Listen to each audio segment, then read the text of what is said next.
السلام علیکم ورحمۃ اللہ وبرکاتہ۔ الحمدللہ رب العالمین، والصلاۃ والسلام علی اشرف الانبیاء والمرسلین نبینا محمد وعلی آلہ واصحابہ اجمعین وبعد۔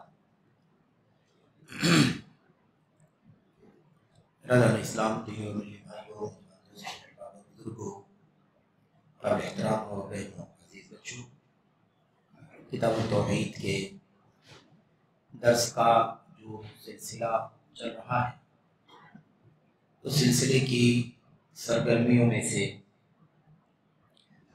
ایک سرگرمی یہ بھی طے کی گئی تھی کہ تیسرے ہفتے میں کچھ سوالات جو عقیدے وغیرہ سے متعلق آئیں اس کے جوابات دیے جائیں۔ کچھ سوالات ہمارے سامنے ہیں جو آپ بھائیوں کی طرف سے آئے ہیں، جسے ہمارے عزیزوں نے بھیجا ہے۔ آج کی اس مجلس میں انشاءاللہ تبارک و تعالیٰ مختصراً سوالات کے جوابات آپ کے سامنے رکھے جائیں گے۔ اللہ سے دعا کرتے ہیں کہ اللہ عز و جل ہمیں اور آپ کو ان سوالات کے جوابات سمجھنے کی مطابق عمل کرنے کی توفیق عطا فرمائے، آمین یا رب العالمین۔ پہلا سوال جو ہمارے سامنے ہے وہ ہے، کیا اللہ کے لیے ایشور، گاڈ، خدا یا اس جیسے دوسرے الفاظ استعمال کیے جا سکتے ہیں؟ اس سوال کا تعلق عقیدے توحید سے ہے۔ براہ راست ہم لوگ جو توحید پڑھ رہے ہیں، کتاب التوحید، اسی سے متعلق ہے، اور اسماء و صفات کا یہ باب بڑا ہی اہم ہے۔ اسماء و صفات کے ضمن میں یہ مسئلہ براہ راست آتا ہے، لیکن ٹھیک ہے، ہم اور آپ اللہ تبارک و تعالیٰ کی توحید کا موضوع پڑھ رہے ہیں، توحید الوہیت پڑھ رہے ہیں، توحید عبادت اور توحید ربوبیت، اور اس کے بعد توحید اسماء و صفات۔ تو توحید الاسماء و صفات یہ مسئلہ براہ راست آتا ہے۔ پھر یہاں سوال آیا ہوا ہے تو تھوڑی سی آپ کے سامنے وضاحت کی جاتی ہے۔ مسئلہ یہ ہے کہ اللہ تبارک و تعالیٰ کے نام کیا یہ سب ہیں؟ ایشور کیا اللہ کا نام ہے؟ گاڈ کہنا، لارڈ کہنا کیا اللہ تبارک و تعالیٰ کا نام ہے؟ یا ایسے ہی یہ اردو میں بہت زیادہ کثرت سے استعمال ہونے والا لفظ خدا، کیا یہ اللہ تعالیٰ کے ناموں میں سے کوئی نام ہے؟ یا ایسی اور بھی چیزیں، وشنو ہے اور اس طرح کے الفاظ، بہرحال جو لوگ استعمال کر لیتے ہیں اللہ تبارک و تعالیٰ کی جگہ پر، اللہ تبارک و تعالیٰ کو بتانے کے لیے ان ناموں میں سے کسی نام کا استعمال کر لیتے ہیں۔ تو اس سلسلے میں صاف بات ہے کہ اس میں سے کوئی بھی لفظ اللہ تبارک و تعالیٰ کے لیے استعمال کرنا جائز نہیں ہے۔ کوئی بھی لفظ اللہ تبارک و تعالیٰ کے لیے استعمال کرنا جائز نہیں ہے، کیونکہ ان میں سے کوئی بھی لفظ اللہ تعالیٰ کے ناموں میں سے ہے ہی نہیں۔ ایک بندہ اس بات کو برداشت نہیں کرتا ہے کہ اس کا جو نام نہ ہو اسے اس نام سے پکارا جائے۔ تو کیسے کوئی گوارا کر سکتا ہے کہ اللہ تبارک و تعالیٰ کو کوئی ایسا نام دے جو اللہ کے ناموں میں سے نہ؟ اللہ تعالیٰ کے ناموں کی کمی تو ہے ہی نہیں۔ وَلِلَّهِ الْأَسْمَاءُ الْحُسْنَى فَادْعُوهُ بِهَا وَذَرُوا الَّذِينَ يُلْحِدُونَ فِي أَسْمَائِهِ سَيُجْزَوْنَ مَا كَانُوا يَعْمَلُونَ۔ اللہ صاف فرماتا ہے کہ اللہ تعالیٰ کے بہت سارے اچھے اچھے نام جو حسن میں، خوبصورتی میں کمال کو پہنچے ہوئے ہیں۔ یہ سارے نام جو ہیں مخلوقات کے نام ہیں۔ نہ مخلوق کامل ہے، نہ اس کا کوئی نام کامل ہے، نہ اس کا کوئی کام کامل ہے۔ تو ان ناقص اور عیب والوں کا کوئی نام اللہ تعالیٰ کے لیے کیسے استعمال کیا جا سکتا؟ صاف بات ہے کہ اللہ تعالیٰ کو انہی ناموں میں سے کسی نام سے پکارنا ہے جو نام اللہ تبارک و تعالیٰ کی کتاب میں آئے ہوئے ہیں، یا اللہ تعالیٰ کے نبی صلی اللہ علیہ وسلم نے اللہ کے بارے میں وہ نام امت کو بتلائے ہیں۔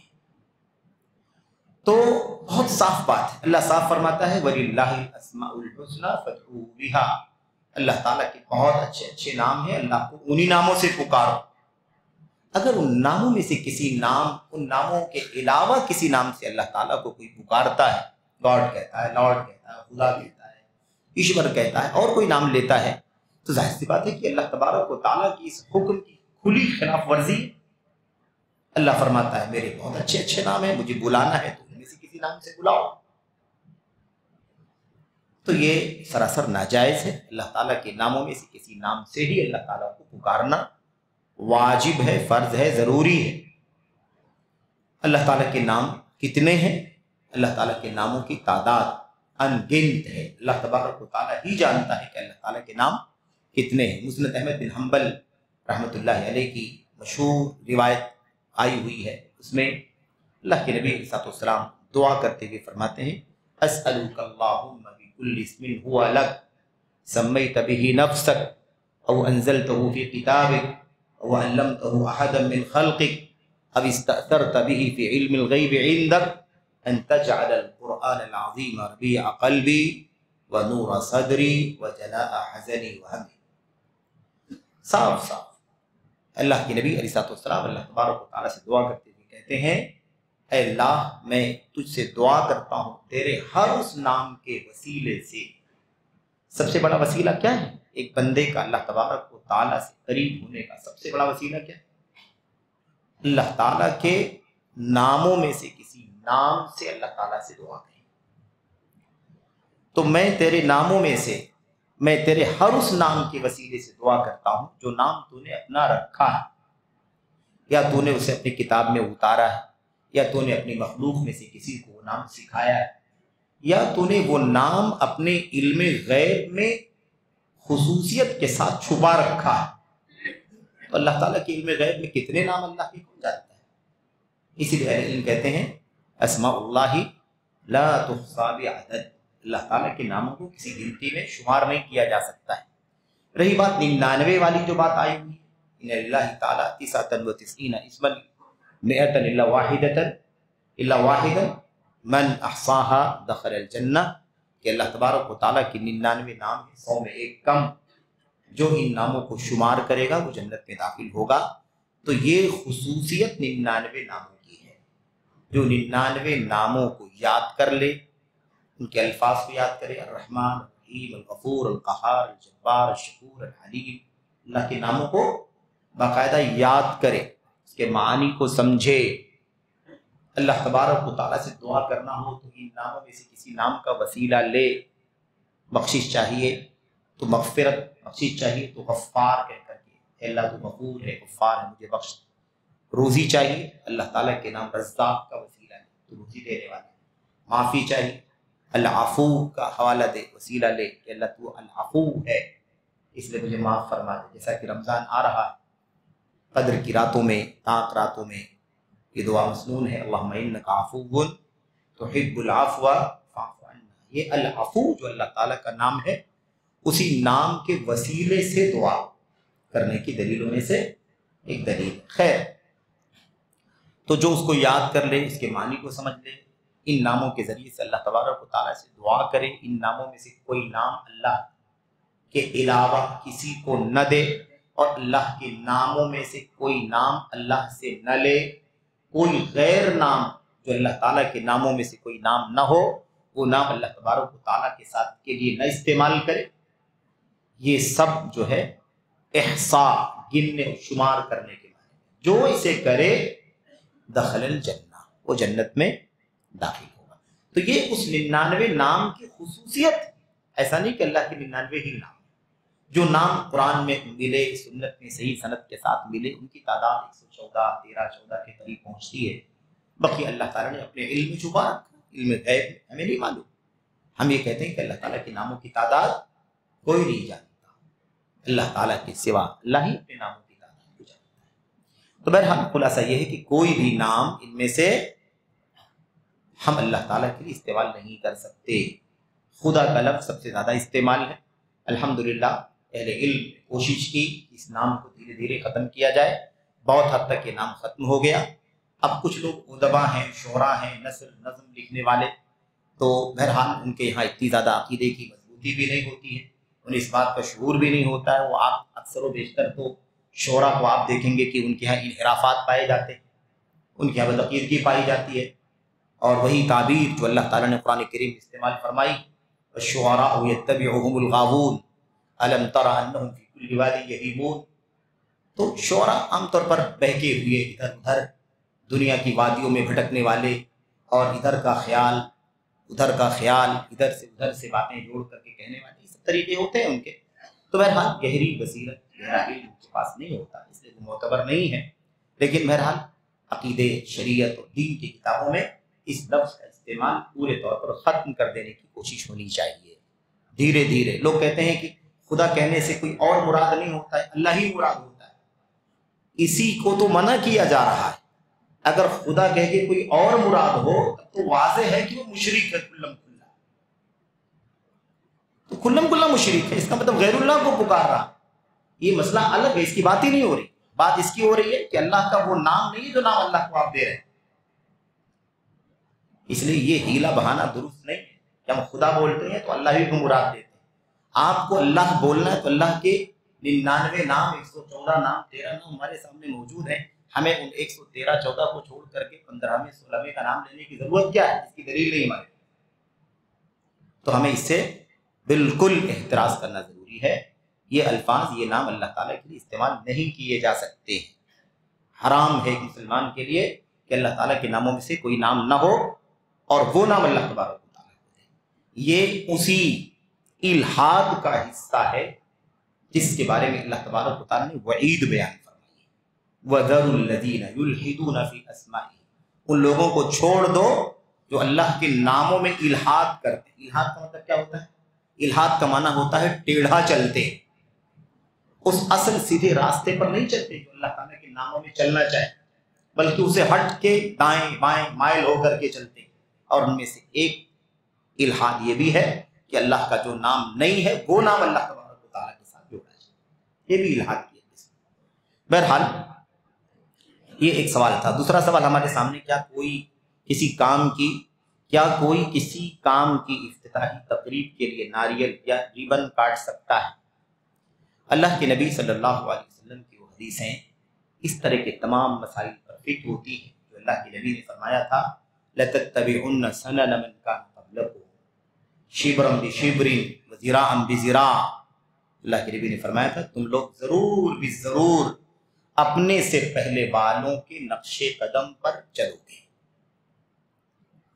ایک دم بالکل سیم چلو، ایک بالش وہ آگے جائیں گے تم بھی ان کے پیچھے چلو، ایک ہاتھ آگے بڑھیں گے تم بھی ان کے پیچھے جاؤ گے، اگر وہ کسی گوہ کے سوراخ میں گھسیں گے تو تم ان کے پیچھے چلنے میں، نقالی کرنے میں تم بھی گھس جاؤ۔ صحابہ نے پوچھا اللہ کے نبی آل یہود والنصارى، کیا آپ کی مراد یہود و نصارہ سے ہے؟ پچھلی امتوں کے نقش قدم پر چلو گے، کون مراد ہے اللہ کے نبی؟ یہود و نصارہ۔ آپ نے فرمایا فمن، اور کون؟ یہودیوں کے نقش قدم پر چلو گے، عیسائیوں کے نقش قدم پر چلو گے۔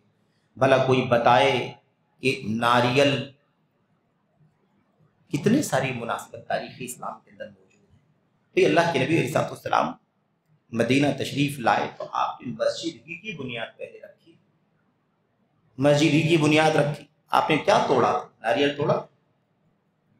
آپ نے ریبن وغیرہ کاٹی تھی؟ سب یہودیوں کے، عیسائیوں کے، مشرکوں کے طور طریقے ہیں جو مسلمانوں میں دھیرے دھیرے گھس آ رہے ہیں۔ تو یہ ایک عام بات ہے کہ اس کا تعلق اسلام سے، مسلمانوں سے نہیں ہے۔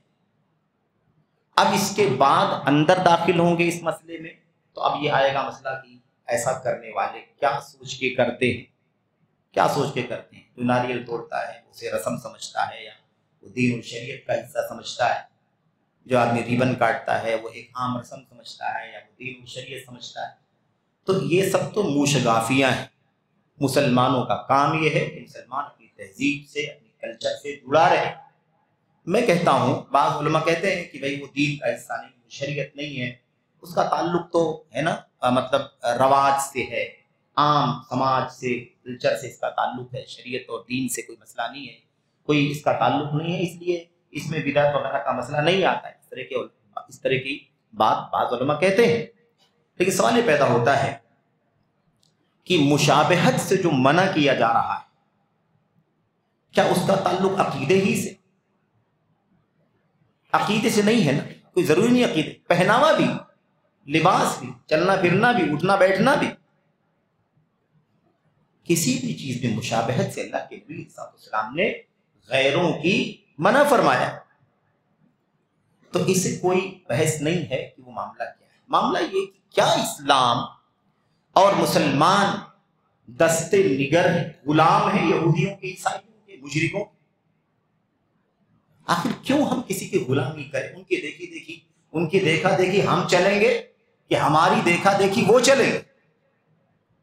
اس کو تبعیت کہا جاتا ہے، غلامی، پستی، امعیت کہا جاتا ہے.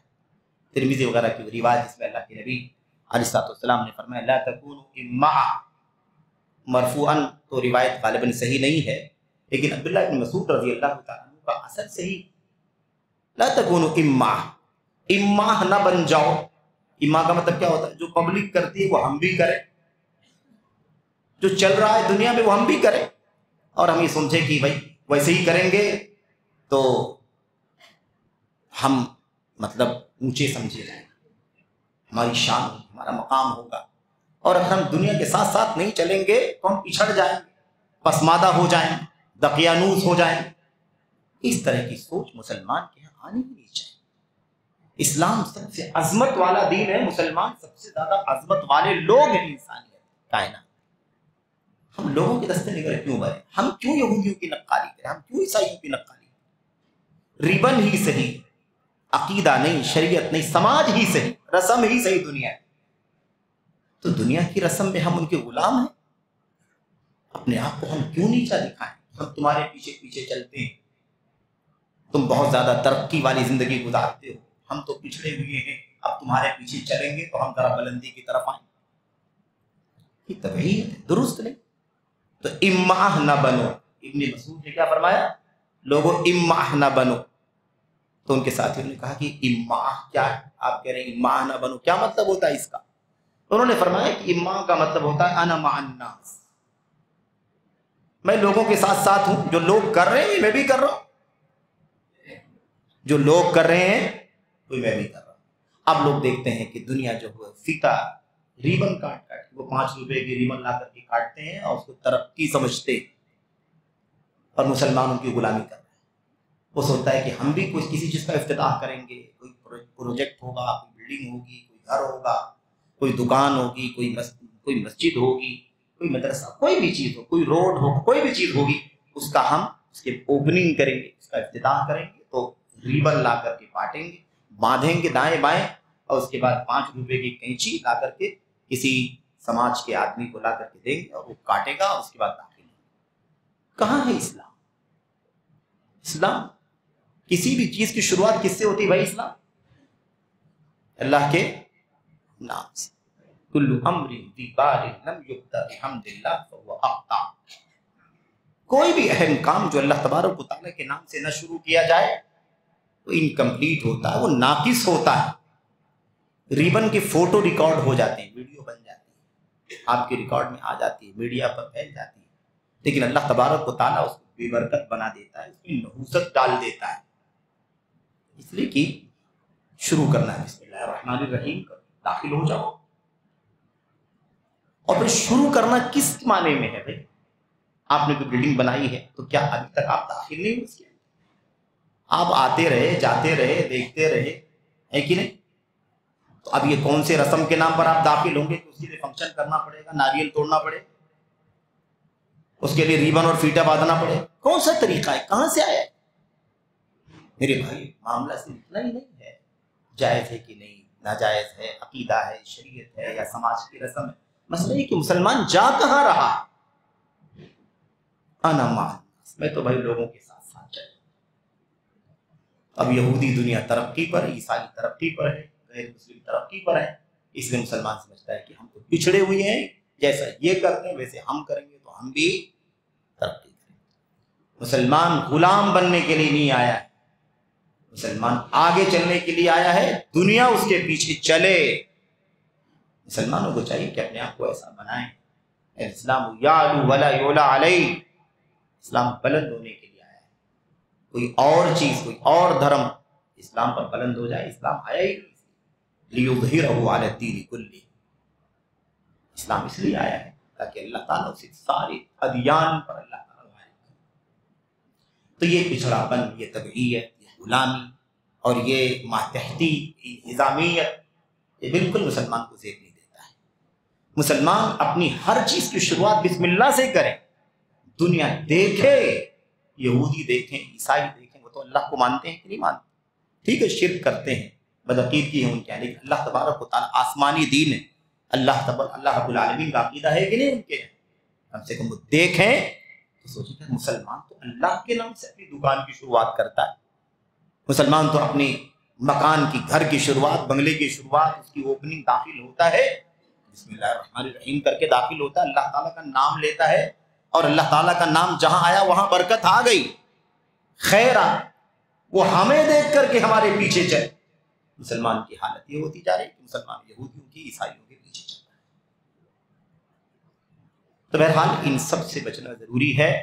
یہ مسلمانوں کا کام نہیں ہے کہ غیر مسلموں کی مشابہت، جس سے اللہ کے نبی علیہ الصلوۃ والسلام نے منع فرمایا. اس کے بعد ایک تیسرا سوال ہمارے سامنے ہے، کیا شرک سے بھی بڑا کوئی گناہ ہے؟ تفصیل میں بتائیں. شرک سب سے بڑا گناہ ہے. اکبر الکبائر الاشراک باللہ. ای الذنب اعظم، سب سے بڑا گناہ کون سا ہے؟ ان تجعل للہ ندا وهو خلق. سب سے بڑا گناہ یہ کہ اللہ کے ساتھ شرک کیا. سب سے بڑا گناہ یہ ہے کہ اللہ تعالیٰ کے شریک بناؤ جبکہ اللہ نے تمہیں پیدا کیا ہے کہ یہ تو طے سبھی لوگ جانتے ہیں. ایک مسئلہ ہے القول علی اللہ بغیر علم. القول علی اللہ بغیر علم، بلا علم اللہ کے ذمے کوئی بات تھوپ دینا. یہ بات اللہ نے کہی، حلال کیا ہے، اللہ نے حرام کیا ہے، اللہ نے جائز کیا ہے، اللہ نے ناجائز کیا ہے، اللہ نے، جبکہ یہ بات بلا علم ہو اللہ پر تھوپ دی گئی کہ اللہ نے. تو اس عمل کو اللہ کے بارے میں کوئی بات بولنا جس کا علم نہ ہو، نہ علم ہو قرآن میں اس کے بارے میں، نہ علم سنت میں ہو اس کے بارے میں، بلا علم اللہ پر کوئی بات بولنا، اس کو کہتے ہیں القول علی اللہ بغیر علم. قرآن کریم کی آیت کریمہ میں سورۃ الاعراف کی اللہ تبارک و تعالیٰ نے 5 محرمات کا ذکر کیا ہے. اس کا کسی بھائی نے لکھا ہے تفصیل میں بتائیں. اس میں تھوڑی تفصیل کر رہے ہیں، ہلکی سی تفصیل، تاکہ بات واضح ہو جائے، غلط فہمی ختم ہو جائے. اس میں کوئی شک نہیں ہے کہ شرک سب سے بڑا گناہ ہے، لیکن یہ جو القول علی اللہ بغیر علم ہے، اس کو اللہ تعالیٰ نے اپنے کلام کی آیت کریمہ میں شرک کے بعد بیان فرمایا ہے. نیچے سے شروع کریں گے تب، اوپر سے شروع کریں گے تو شرک کے بعد رہے گا تو چھوٹا ہی رہے گا شرک کے مقابلے. سورۃ الاعراف کی آیت کریمہ میں اللہ تبارک و تعالیٰ فرماتا ہے قل انما حرم ربی الفواحش ما ظہر منها وما بطن والاثم والبغي بغیر الحق وان تشركوا بالله ما لم ينزل به سلطان وان تقولوا على الله ما لا تعلمون. آپ کہیے اللہ کے نبی صلی اللہ علیہ وسلم کہ حقیقت میں اللہ تبارک و تعالیٰ نے حرام کر دیا ہے، میرے رب نے حرام کر دیا ہے فواحش، بے حیائی کے کاموں، ظاہری ہو یا پوشیدہ، والاثم، اور گناہ کے کام، وہ گناہ جس کا تعلق اللہ تبارک و تعالیٰ کے حق سے، والبغی بغیر الحق، اور ناحق کسی پر ظلم اور زیادتی، انسان پر، مخلوق، اس کو بھی حرام کر دیا ہے. نمبر 4، اور اس بات کو حرام کیا ہے کہ تم اللہ تبارک و تعالیٰ کے ساتھ کسی چیز کو شریک ٹھہراؤ جس کی کوئی دلیل اللہ تبارک و تعالیٰ نے نہیں اتاری. شرک کی کوئی دلیل. اور پھر اس بعد آخر میں اللہ نے کیا فرمایا؟ وَأَن تَقُولُوا عَلَى اللَّهِ مَا لَا تَعْلَمُونَ، اور میرے رب نے یہ بھی حرام کیا ہے کہ تم اللہ تعالیٰ پر کوئی ایسی بات بولو جس کا تمہیں علم نہیں. اب یہ جو ترتیب وار ہے نا، چھوٹا گناہ، پھر اس سے بڑا، پھر اس سے بڑا، پھر شرک، اور اس کے بعد کیا کہا؟ اللہ تبارک و تعالیٰ پر کوئی بات بولنا جس کا آدمی کو علم نہ ہو. اسی ترتیب کی بنیاد پر بعض علماء نے یہ لفظ استعمال کیا ہے کہ یہ گناہ اللہ تعالیٰ پر کوئی بات بلا دلیل بولنے کا گناہ یہ شرک سے بھی بڑھ کر کے، لیکن اس کا معنی سمجھیں، شرک سے بڑھ کر کے ہونے کا معنی کیا ہے؟ شرک میں شراکت ساجھیداری ہوتی ہے، بندہ اللہ تبارک و تعالیٰ کی عبادت کے ساتھ ساتھ کسی اور کی بھی عبادت کرتا ہے، اللہ کی عبادت کے ساتھ کسی اور کی بھی عبادت کرتا ہے، شریک ٹھہراتا ہے۔ اللہ تبارک و تعالیٰ پر کوئی بات بولنا، اس کا مطلب کیا ہے؟ اس کا مطلب یہ ہے کہ آدمی اپنی طرف سے شریعت بنا دے، حلال حرام جائز ناجائز صحیح غلط حق باطل سب بنا دے اور اللہ پر تھوپ دے کہ اللہ نے ایسا کیا ہے۔ اس کا مطلب کیا نکلا؟ اس کا مطلب یہ نکلا کہ جو حق اللہ کا ہے حلال و حرام کرنے کا، وہ آدمی نے خود لے لیا، تو شریک نہیں کرا، شریک نہیں کیا، بلکہ کیا کیا؟ اللہ تعالیٰ کا حق کے تشریح خود لے کر کے بیٹھ گیا۔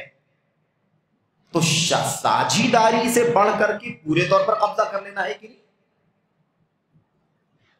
ساجھیداری سے بڑھ کر کے پورا قبضہ کر لینا ہے کہ نہیں؟ ایک ہے کہ بھی پورا قبضہ کر لینا، پورا حقدار بن کر کے بیٹھ جائے، ایک ہے کہ ساجھیدار ہو جائے، اس کو بھی، اس کی بھی عبادت کرے، اللہ تعالیٰ کی بھی عبادت، سمجھ رہے؟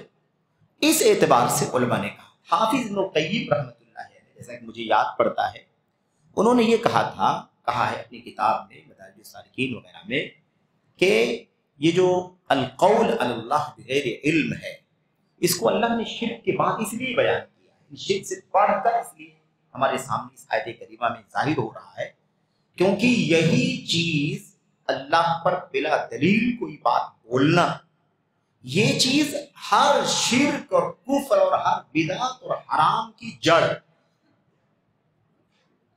شرک کرنا بھی اللہ تبارک و تعالیٰ پر بلا علم کوئی بات بولنا ہے، کفر کرنا بھی اللہ تبارک و تعالیٰ پر بلا علم بات بولنا، نفاق اللہ تبارک و تعالیٰ پر بلا علم بات، بدعت عقیدے کی بدعت، عمل کی بدعت، بلا علم اللہ تبارک و تعالیٰ پر بات بولنا ہے کہ نہیں بولنا؟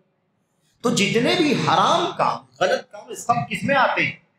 اللہ تبارک و تعالیٰ پر بلا علم کوئی بات بولنے میں آتے ہیں۔ تو یہ اللہ تعالیٰ پر بلا علم کوئی بات بولنا یہ عام ہے، عام ہے، بڑی چیز ہے، اور اس میں ایک جز ہے شرک، اس کا ایک جز کیا ہے؟ شرک کرنا۔ تو اب جو جز ہے اس کے مقابلے میں جو کل ہے وہ بڑا ہے کہ نہیں بڑا؟ اس اعتبار سے علماء نے اس بات کو کہا ہے کہ چونکہ وہ جڑ ہے ہر چیز، اسی وجہ سے اللہ تعالیٰ پر بلا علم بات بولنے کی وجہ سے شرک آ رہا ہے، اسی وجہ سے بدعت آ رہی ہے، اسی وجہ سے حرام کیا جا رہا ہے حلال کو، اسی وجہ سے حلال کیا جا رہا ہے حرام کو، اسی وجہ سے ساری بدعت ہے، اسی وجہ سے ساری نفس پرستی۔ اللہ کے بتائے کے مطابق زندگی گزارے تو نہ تو شرک آئے، نہ کفر آئے، نہ بدعت آئے، نہ حرام آئے، لیکن اللہ تبارک و تعالیٰ نے قرآن میں بتایا نہیں، نبی کو اپنی سنت میں بتایا نہیں، لیکن ایک آدمی اپنی طرف سے اللہ تعالیٰ کے ساتھ کوئی بات تھوپ رہا ہے، تو یہ چونکہ یہ جڑ ہے جس سے بدعت بھی نکلتی ہے، شرک بھی نکلتا ہے، کفر بھی نکلتا ہے، اسی لیے اس جز کو، شرک کو اس کل کے مقابلے میں کیا کہا گیا کہ یہ شرک ہے اور یہ شرک سے بڑھ کر ہے۔ بات سمجھ میں آگے؟ اس اعتبار سے یہ ہے، ورنہ آپ سے کوئی کہے سب سے بڑا گناہ کون سا ہے تو کیا ہے؟ شرک اللہ تبارک و تعالیٰ کے ساتھ، اس میں کیا شک ہے؟ لیکن جو علماء نے کہا ہے وہ اسی حساب سے کہا ہے کہ چونکہ ہر چیز کی جڑ ہے، حتیٰ کہ شرک کی جڑ بھی یہی ہے، اور اس جڑ کی وجہ سے شرک بھی نکلا، اسی وجہ سے کفر نکلا، اسی وجہ سے بدعت نکلی، تو اتنی ساری چیزوں کو پیدا کرنے والی چیز بڑی ہے کہ نہیں بڑی؟ اس کا ایک حصہ ہے شرک، اس طرح سے۔ بہرحال چوتھا سوال، کیا اللہ کے لیے ایسا کہنا صحیح ہے کہ اللہ فرماتے ہیں یا اللہ فرماتا ہے؟ اللہ فرماتے ہیں یا اللہ فرماتا ہے؟ اللہ تبارک و تعالیٰ واحد ہے، احد ہے، صمد ہے، فرد، ٹھیک ہے؟ فرماتے ہیں کہتے ہیں بہت سارے لوگ ادب کے اعتبار سے، تعظیم کے اعتبار سے۔ اللہ تبارک و تعالیٰ کی تعظیم کے لیے اس کی وحدانیت کو سیف رکھنا سب سے بڑا کام ہے۔ اللہ تعالیٰ کی وحدانیت کو محفوظ رکھنا، کہ وحدانیت میں کہیں 2 نہ ہو جائے، 3 نہ ہو جائے، 4 نہ داخل ہو جائے، اس کو بچانا زیادہ امپورٹنٹ۔ اللہ تعالیٰ فرماتے ہیں، یہ کہنا ادب کے ساتھ ہے، تعظیم کے ساتھ، شک نہیں ہے اس میں، لیکن اس میں کہیں شبہ ہو سکتا ہے، شبہ ہو سکتا ہے کہ جمع کا صیغہ استعمال کیا جا رہا ہے۔ فرماتے ہیں جیسے بہت سارے لوگ فرماتے ہیں، بہت سارے لوگ کہتے ہیں، اس لیے اللہ تبارک و تعالیٰ کے کلام کے اندر بھی کہیں اللہ نے آنا کہا ہے، کہیں نحنو کہا ہے۔ میں، اللہ نے اپنے لیے کہیں کیا کہا؟ اننی انا الغفور الرحیم، نبئ عبادی انی انا الغفور الرحیم وان عذابی هو العذاب الألیم۔ میرے بندوں کو بتا دیجئے کہ میں بہت بڑا بخشنے والا ہوں، مہربان ہوں، اور یہ بھی بتا دیجئے کہ میرا عذاب دردناک عذاب ہے۔ تو یہاں اللہ نے کیا فرمایا؟ میں، انا، اور کہیں اللہ نے کیا فرمایا؟ ہم بھی فرمایا، جمع کا صیغہ بھی استعمال کیا، سمجھ رہے ہیں؟ تو اب یہ جو جمع والا صیغہ ہے اس کو کہتے ہیں المعظم لنفسہ، المعظم لنفسہ۔ اسی طرح کی باتیں ہم نہیں لانا چاہتے ہیں کہ بلا وجہ آپ کا سر ہو جائے۔ المعظم لنفسہ یعنی اپنی عظمت بیان کرنے والا، اپنی تعظیم بیان کرنے والا۔ اللہ تبارک و تعالیٰ ایک ہے، لیکن اللہ نے جمع کا صیغہ کیوں استعمال کیا اپنی ذات کے لیے؟ اپنی عظمت، اپنی بڑائی بیان کرنے کے لیے۔ اللہ تعالیٰ ایک ہی ہے، لیکن اپنی تعظیم کے لیے کہیں ہم بھی کہیں، ہے کہ نہیں؟ تو اس میں کوئی معنی نہیں ہے کوئی آدمی کہے اللہ فرماتا ہے یا اللہ فرماتے ہیں۔ مسئلہ یہ ہے کیونکہ اللہ فرماتا ہے کہنا، اس کی بھی دلیل ہے کہ اللہ نے سنگولر استعمال کیا، واحد استعمال کیا، اور اللہ فرماتے ہیں اگر کوئی کہتا ہے تو تعظیم والا صیغہ بھی موجود ہے قرآن کے اندر، کوئی عیب نہیں، وہ بھی استعمال کر سکتے ہیں، بھی استعمال کر سکتے ہیں۔ اس میں یہ مسئلہ نہیں آنا چاہیے کہ کوئی اگر کہے اللہ فرماتا ہے تو اس کو توہین نہ قرار دے، یہ توہین نہیں ہے۔ اللہ تبارک اللہ فرماتا ہے، اللہ بخشتا ہے، اللہ مارتا ہے، اللہ جلاتا ہے، اللہ پیدا فرماتا ہے، اللہ شفا دیتا ہے، اللہ مرض دیتا ہے، بیماری دیتا ہے۔ اس طرح اگر کوئی کہتا ہے تو اس کو ہم توہین نہ سمجھیں، کیونکہ اس میں وہی کار فرما ہے، وہی مقصد ہے اس کے اندر کہ اللہ کو ایک سمجھا جائے، اور اکثر و بیشتر اللہ تبارک و تعالیٰ نے واحد کا صیغہ استعمال کیا، تعظیم کا صیغہ کہیں استعمال فرمایا۔ تو کوئی معنی نہیں ہے، کوئی کہے اللہ فرماتا ہے، کوئی کہے اللہ تعالیٰ، کہیں کوئی کہے اللہ تعالیٰ فرماتا ہے، کوئی کہے اللہ تعالیٰ فرماتے ہیں، اس میں کوئی عیب کی بات نہیں، عقیدہ نہیں بگڑنا چاہیے، دونوں دلیلیں موجود ہیں۔ نمبر 5، کیا مکھی والی حدیث صحیح ہے کہ ایک مکھی کی وجہ سے ایک شخص جنت میں اور ایک جہنم میں چلا گیا؟ یہ حدیث ہم لوگوں نے پڑھ لی، نہیں پڑھی ہے؟ یہ حدیث ابھی کتاب میں آئی یا نہیں آئی؟ نہیں آئی تو آنے والی ہے، ابھی آنے والی، میں سمجھتا ہوں اگلے درس میں، اس کے بعد یہ مکھی والی حدیث مرفوعاً بھی اور موقوفاً بھی علماء نے ذکر کیا ہے۔ مرفوعاً صحیح نہیں ہے، مرفوعاً صحیح نہیں ہے، موقوفاً صحیح ہے، موقوفاً صحیح ہے، مرفوعاً صحیح نہیں ہے۔ یہ اس کا خلاصہ ہے، ہم لوگ تفصیلات پڑھیں گے، جب کتاب کو پڑھیں گے تب وہ حدیث آ رہی ہے آگے، غالباً اگلے ہی درس میں یا اس کے بعد والے درس میں وہ حدیث تفصیل سے پڑھنی ہے۔ تو اس کا خلاصہ یہ ہے کہ حدیث صحیح ہے، مرفوعاً نہیں بلکہ موقوفاً۔ حضرت سلمان الفارسی رضی اللہ تعالیٰ عنہ سے روایت ہے، اور روایت کی سند موقوفاً صحیح ہے، اس پر عمل کرنے میں کوئی مسئلہ نہیں۔ اب یہ سوچیں گے آپ کہ حضرت سلمان فارسی کیسے کہہ سکتے ہیں کہ ایک شخص مکی کی وجہ سے جنت میں چلا گیا، ایک شخص مکی کی وجہ سے جہنم میں چلا گیا، انہیں کیسے پتا چل گیا؟ وہ صحابی نبی تو ہے۔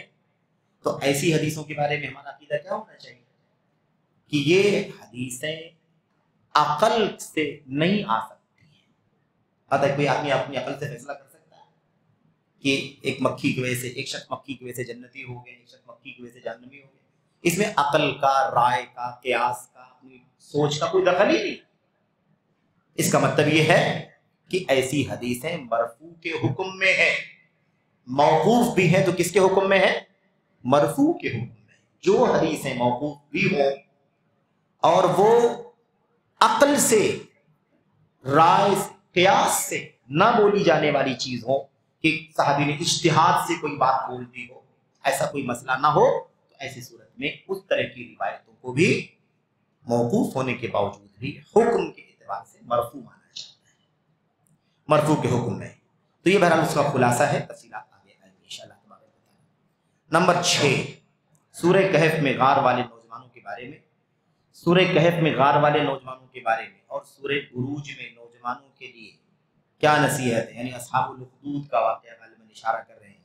کیا ان لوگوں نے توحید کی خاطر دنیا سے علیحدگی اور اپنی جان دے دی؟ بلا شبہ یہ پیغام سورۃ الکہف میں اصحاب کہف سے بھی ہمیں ملتا ہے اور اصحاب الاخدود کے واقعے سے بھی ملتا ہے، اس میں کوئی شک نہیں ہے۔ پیغام جو اصل پیغام ہے وہ یہ ہے کہ انسانی زندگی میں ایمان بچا لینا سب سے بڑی دولت کی حفاظت، توحید کی حفاظت، ایمان کی حفاظت۔ اسے کیسے بچا لے انسان؟ سب سے بڑا سرمایہ ہے کہ انسان کا ایمان بچ جائے۔ تو پیغام اس کے اندر یہ ہے کہ اصحاب کہف نے وقت کی حکومت سے، بادشاہ سے، طاقت سے، قوت سے بھاگ کر کے، فرار اختیار کر کے، تاکہ وہ عیسائیت کے دلدل میں پھنسا نہ دے، اپنی طاقت سے، قوت سے ایمان بچا کر کے بھاگنا۔ اور اس کا تذکرہ کتاب الفتن والملاحم وغیرہ کی جو حدیثیں ہیں اس میں آتی ہیں، الفرار فرار المسلم بدینہ من الفتن، مسلمان کا اپنی دین کو لے کر کے فتنوں سے بچانے کے لیے بھاگنا، مسلمان کا اپنا دین بچا کر کے بھاگنا کہ فتنے کی زد میں آ کر کے اپنی دین کو نہ کہیں ضائع کر دے، دین کو کہیں نہ، دین کا مطلب عقیدہ، ایمان سب سے بڑی چیز ہے، اور اس کے بعد ساری چیزیں شامل ہیں اس کے اندر، لیکن سب سے پہلے ایمان، عقیدہ، توحید، جو مسلمات ہیں، جو اساسیات، اصول کہا جاتا ہے، اصولوں سے سمجھوتا نہ کرے۔ تو یہ تو فضیلت کی چیز ہے۔ فتنے آئیں تو فتنوں میں اپنے ایمان کو بچا کر کے انسان کیسے بھاگے۔ اللہ کے نبی نے فرمایا کہ قیامت سے پہلے آخری ایام میں وہ شخص سب سے اچھا مانا جائے گا جو اپنے ایمان کو بچانے کے لیے اپنی بکریوں کو لے کر کے پہاڑوں کی چوٹیوں پر چلا جائے تاکہ فتنوں سے اپنے آپ کو بچائے۔ تو بہرحال ایمان بچا لینا یہ سب سے بڑی کامیابی ہے۔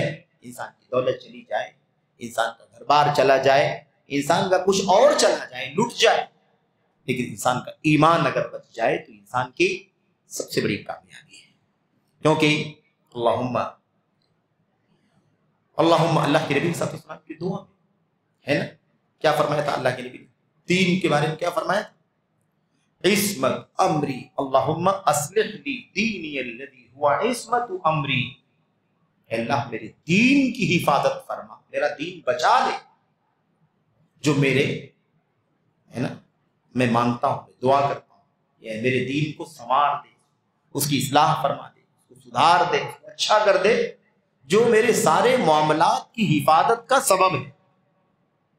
سارے معاملات کب سدھریں گے؟ جب انسان کا دین سدھرے گا، انسان کا عقیدہ صحیح ہوگا، انسان کا ایمان، انسان کا عقیدہ صحیح نہیں ہے تو کتنی بھی دنیاوی ترقیات میں زندگی گزارتا ہو وہ حقیقت میں عذاب میں ہے، وبال میں ہے۔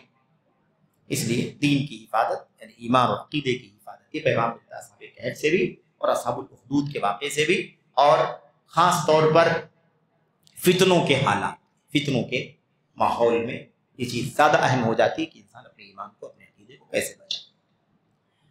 یہ حملے جو یہ جن دونوں واقعات کی طرف اشارہ کیا گیا، اصحاب الاخدود کا واقعہ، اصحاب الکہف کا واقعہ، ان دونوں واقعوں میں ایمان کی حفاظت کا پیغام ملتا ہے فزیکلی فتنوں سے، ظاہری فتنوں سے، مادی فتنوں سے۔ وقت کی حکومت ہے، طاقت ہے، قوت ہے، بادشاہ ہے، ظالم ہے، اور وہ اپنی ڈنڈے کے زور سے ہماری ایمان اور عقیدے کو ضائع کرنا چاہتا ہے، ہمیں کفر شرک میں ملوث کرنا چاہتا ہے۔ اگرچہ کہ انسان اگر مضطر ہو کر کے، مجبور ہو کر کے کلمہ کفر بھی کہہ دے اور اس کا دل ایمان پر، توحید پر مطمئن ہو تو اللہ تبارک و تعالیٰ کے ہاں معاف ہے، اللہ تعالیٰ کے ہاں اس پر کوئی حرج نہیں ہے، ٹھیک ہے۔ لیکن ہمیں یہ سمجھنے کی ضرورت ہے کہ حالات اور ظروف کے ساتھ ساتھ دنیا کے اندر جو ہونے والی تبدیلیاں ہیں اس کے نتیجے میں آج ظاہری فتنوں سے پڑھ کر کے کہیں زیادہ باطنی فتنے، خاموش فتنے جو ہمیں گھیر لیتے ہیں، ہمیں احساس نہیں ہوتا ہے۔ کوئی ظاہری ڈنڈا نہیں ہے، کوئی ظاہری ہتھیار نہیں ہے، کوئی آپ کے اوپر بندوق اور ہتھیار لا کر کے نہیں رکھتا کہ آپ ایمان سے توحید سے سمجھوتا کر لیں، کفر و شرک کو اختیار کر لیں. لیکن حالات ایسے ہیں، میڈیا کا فتنہ ہے، الحاد کی ہوا ہے، بے دینی کا طوفان بپا ہے. انسان دھیرے دھیرے اس منظر کی طرف جا رہا ہے جو اللہ کے نبی نے فرمایا تھا، یصبح الرجل مؤمنا ویمسی کافرا. صبح مومن شام کو کافر، شام کو مومن صبح کافر. یبیع دینہ بعرض من الدنیا، اپنی دنیا کو، اپنی دین کو دنیا کی تھوڑی سی دولت اور پونجی کے بدلے میں بیچ دیں. تو میڈیا کا فتنہ بہت زیادہ ہے. ایسے ایسے لوگ دائی کے نام پر، ایسے ایسے لوگ ہے نا ناصح کے نام پر، سمجھانے والے، بتانے والے، گائیڈ کرنے والے، رہنما، اس نام سے ہمارے بیچ میں آتے ہیں جو انسان کو ملحد بناتے ہیں، بے دین بناتے ہیں، جو انسان کو اللہ تبارک و تعالیٰ کی عبادت سے ہٹا کر کے حقیر انسان کا پجاری بنانے کی بات کرتے ہیں. یہ مسائل صبح شام چل رہے ہیں. اللہ تعالیٰ ہمیں اور آپ کو اس طرح کے فتنوں سے جو ظاہری ہوں یا باطنی ہوں بچنے کی توفیق عطا فرمائے. اور اسی لیے اللہ کے نبی علیہ السلام نے دعا میں بھی فرمایا تھا، اللہم انا نعوذ بک من الفتن ما ظہر منها وما بطن، اللہم جنبنا الفتن ما ظہر منها وما بطن. اللہ میں فتنوں سے بچا، ظاہری ہوں یا پوشیدہ. تو یہ چیز ہے. ساتھ ہمارا دوست ہے جو نماز اور عبادت میں بہت پابند تھا اور فرض سنت نوافل سب کا اہتمام کرتا تھا، لیکن اب کچھ دنوں سے نہ تو مسجد آ رہا ہے نہ فون اٹھاتا ہے، اور جب بات ہوتی ہے تو کہتا ہے کہ شیطان نے اسے بہت بری طرح پکڑ لیا ہے. تو اس کی اصلاح کیسے کی جائے؟ اگر اسے پتہ چل گیا کہ شیطان نے پکڑا ہے تو پھر نکل جائے. اگر آدمی کو پتہ چل جائے کہ بھئی گمراہی کی وجہ کیا ہے، بہکنے بھٹکنے کی وجہ کیا ہے، تو پھر آدمی کو نکلنا چاہیے کہ نہیں نکلنا چاہیے. سمجھ میں آ جائے کہ شیطان کے چنگل میں پھنس گیا ہے تو نکلے بھائی. اگر آدمی کو پتہ ہے تو کیا مسئلہ ہے اس کے؟ سب سے بڑا مسئلہ تو یہ کہ انسان کو احساس ہی نہیں ہوتا ہے کہ انسان بھٹک رہا ہے. بے شعوری میں انسان گمراہ ہو جاتا ہے، بھٹک جاتا ہے، بہک جاتا ہے. بہرحال ایسا ہو سکتا ہے. اللہ تبارک و تعالیٰ سے استقامت کی دعا کریں، اپنے لیے بھی، ایسے بھائیوں کے لیے بھی. اور علاج اس کا یہی ہے کہ آپ اس کو ملیں، سمجھائیں اس کو. جن چیزوں میں جس شیطان کے نے اسے پکڑ لیا ہے، اس شیطان کی شیطنت کے بارے میں اس کو سمجھائیں کہ تم یہاں بھٹک رہے ہو، یہاں بہک رہے ہو، تم نے اپنے راستے کو بدل لیا، تم نیک لوگوں کی صحبت میں رہو. سب سے مناسب جو اس کا حل ہے وہ یہ ہے کہ اسے دین کی مجلسوں سے جوڑا جائے، خطبات جمعہ سے جوڑا جائے، حلقات علم سے جوڑا جائے، اہل علم سے جوڑا جائے. کیونکہ یہ مجلسیں اگر شیطان نے پکڑا ہے تو شیطان کے لیے سب سے زیادہ بھاری اور گراں مجلس ہے علم کی مجلس ہے. مجالس علم سے بہت نفرت ہے، کیونکہ علم کی وجہ سے انسان آگاہ ہوتا ہے، علم روشنی. اس لیے اسے چاہیے کہ وہ اس راستے سے اپنے بھائی کی اصلاح کرے. کیا امام سے پہلے نماز میں سورہ فاتحہ پڑھی جا سکتی ہے؟ اصل یہ ہے کہ امام کے ساتھ نہ پڑھی جائے، امام کے پہلے نہ پڑھی جائے، امام کے ساتھ یا امام کے بعد پڑھی جائے. لیکن گنجائش ہے کہ امام کے پہلے بھی کوئی پڑھ سکتا ہے، کیونکہ اس سلسلے میں کوئی ایگزیکٹ تعین کے ساتھ نہیں بات آئی ہوئی ہے دلیلوں میں کہ بھئی فلاں وقتیوں سے پڑھنا چاہیے. اتنی بات آئی ہوئی ہے کہ سورہ فاتحہ بہرحال اسے پڑھنا ہی پڑھنا ہے. کسی بھی طرح کا نمازی ہو، ہے نا، منفرد ہو، امام ہو، یا مثال کے طور پر معموم ہو یعنی مقتدی ہو، یا متنفل ہو، مفترض ہو، فرض پڑھنے والا ہو، نفل پڑھنے والا ہو، یا جنازہ پڑھنے والا، کوئی بھی نماز ہو، سورہ فاتحہ پڑھے بغیر نماز نہیں ہوتی ہے. اب اگر جس امام کے ساتھ وہ نماز پڑھتا ہے اس امام کے حالات کو جانتا ہے کہ وہ امام سورہ فاتحہ کس طرح سے پڑھتا ہے، جلدی جلدی پڑھتا ہے یا توقف کے ساتھ پڑھتا ہے، اطمینان سے پڑھتا ہے، اور اطمینان سے پڑھ سکتا ہے نا. اور پھر سورۃ الفاتحہ کے بعد اگلی سورت یا آیتیں وہ کون سی پڑھتا ہے، بہت مختصر پڑھتا ہے، اسے سورہ فاتحہ کا بالکل موقع نہیں ملے گا. یا وہ مناسب تلاوت کرتا ہے کہ آپ 7 آیتوں کی سورۃ الفاتحہ کی آیتیں آپ پڑھ سکتے ہیں. اس طرح سے اگر اس طرح سے اس کو علم ہو تو وہ کوئی بات نہیں، پہل نہ کرے، جلد بازی نہ کرے، پڑھے، امام کو پڑھنے دے اور اس کے بعد پڑھے.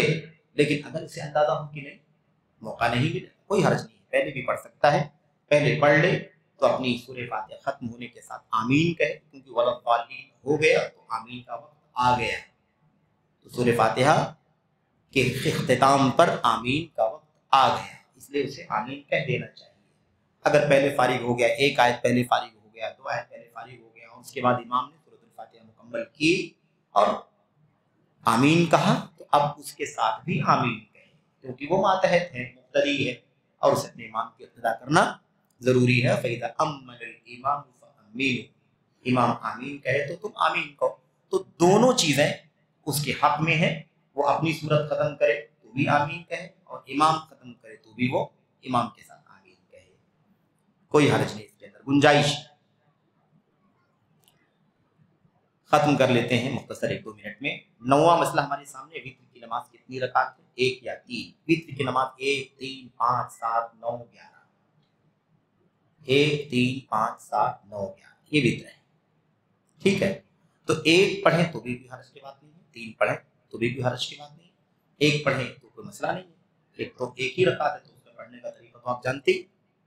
3 پڑھنا ہے، 2 شکلیں، 2 رکعت پڑھ کر کے سلام پھیر دیں، اس کے بعد تیسری رکعت الگ سے کھڑے ہوں اور الگ سے پڑھیں، اور اس کے بعد اس میں قنوت پڑھیں، دعائیں قنوت پڑھیں، اور چاہیں تو ایک سلام کے ساتھ بلا تشہد تسلسل کے ساتھ پہلی رکعت 2 سجدے مکمل ہو جائے، کھڑے ہو جائیں، پھر دوسری رکعت پڑھیں، 2 سجدے مکمل ہو جائے تو پھر کھڑے ہو جائیں، تشہد نہ کریں مغرب کی طرح، نہ بنائیں، تیسری رکعت کے لیے کھڑے ہو جائیں، اور تیسری رکعت میں پھر آپ دعائیں قنوت پڑھیں، اور پڑھنے کے بعد آپ سلام پھیر دیں، یعنی رکوع سجدہ کر کے سلام پھیر دیں۔ یہ ہے وتر کی نماز کی تعداد۔ کیا وتر کی نماز میں قنوت پڑھتے وقت دعا کے دوران ہاتھ اٹھا سکتے ہیں یا نہیں؟ کیا یہ بہتر ہے؟ ہاتھ اٹھانے کے سلسلے میں اللہ کے نبی صلی اللہ علیہ وسلم کی مرفوع حدیث نہیں ملتی، لیکن حضرات صحابہ کرام سے کئی ایک آثار ملتے ہیں جو صحیح ہیں۔ ہاتھ اٹھانے کی اللہ کے نبی علیہ السلام سے مرفوع حدیثوں کا علم نہیں ہے، نہیں ملتی ہیں، جیسا کہ اہل علم نے لکھا ہے۔ البتہ صحابہ کرام کے آثار ملتے ہیں کہ انہوں نے ہاتھ اٹھایا ہے، تو دونوں شکلیں ہمارے لیے جائز ہیں۔ اگر ہم ہاتھ نہ اٹھائیں تو بھی حرج نہیں ہے، اور اگر کوئی ہاتھ اٹھاتا ہے تو حضرات صحابہ کرام کے آثار پر وہ عمل کرتا ہے، ایسا بھی کرنے میں کوئی حرج کی بات نہیں ہے۔ یہ ہے اس مسئلے کا بالکل اختصار کے ساتھ جواب۔ اور ویسے رمضان کی آمد ہے، وتر کے، تراویح کے سارے مسائل ہے نا، میں سمجھتا ہوں کہ تفصیل سے رمضان کی مناسبتوں پر آتے رہتے ہیں، تو مزید تفصیلات وہاں پر آ جائیں گی۔ یہ سرسری طور پر ان سوالوں کے جواب تھے۔ اللہ سے دعا کرتے ہیں کہ اللہ تبارک و تعالیٰ ہمیں ان مسائل کو سمجھنے کی توفیق عطا فرمائے، اور اس کے مطابق اللہ عز و جل ہمیں اور آپ کو عمل کرنے کی توفیق بخشے، آمین رب العالمین۔ وصلی اللہ وسلم وبارک علی نبینا محمد وعلی آلہ وصحبہ اجمعین، والسلام علیکم ورحمۃ اللہ وبرکاتہ۔